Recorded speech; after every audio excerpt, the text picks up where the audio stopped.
sejak awal kan kita udah jelasin juga ya ke mereka bahwa kita tidak memasang ekspektasi yang begitu tinggi soal pra peradilan karena yang perlu dipahami adalah karakter kasus.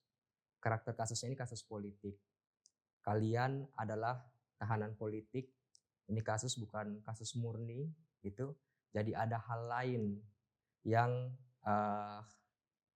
apa namanya ya kalau kami sih menggunakannya kalian ini kambing hitam lah, kambing hitam dalam penanganan kerusuhan yang terjadi di 25 Agustus. Gitu. Bisa dikatakan nggak kalau terjadi intervensi politik terhadap proses hukum yang dijalani atau dihadapi oleh Del Pedro dan kawan-kawan? Ya, kita sih justru ya dugaannya ya kita menduga justru kita khawatir begitu juga gitu.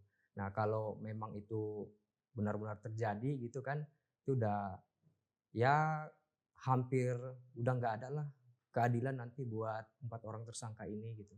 Nah itu yang saya bilang di awal, iya sih pra peradilan semua tahu kalau pra peradilan ditolak berarti pasti dong lanjut ke pokok Ya, perkara. Tetapi apakah sinyal bahwa Anda katakan tadi ini memang kasus berbeda dan ternyata Del Pedro sendiri sudah tahu bahwa dan mungkin sudah menjadi ya udah ya, nggak terlalu berharap tinggi-tinggi amat ya, gitu pada saat ya, melanjutkan pra peradilan. Tapi kan ketika ditolaknya pra peradilan yang semua atau banyak sekali nggak hanya pengacara hmm, tapi banyak aktivis lain juga mengatakan bahwa proses ini perlu dipertanyakan ya, sampai buku-buku yang mungkin nggak relevan juga ikut disita dan ya, lain-lain gitu ya.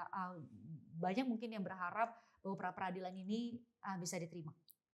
ya, Bukan berarti pokok perkaranya berhenti ya, tapi ya. pra peradilan ini bisa diterima. Tetapi sinyal apa yang ditangkap oleh tim kuasa hukum dan juga Del Pedro sendiri bahwa dengan ditolaknya pra peradilan ini, Anda sudah sepesimis tadi yang Anda katakan bahwa sudah pasti diputus bersalah Del Pedro nanti kalau masuk ke pokok perkara?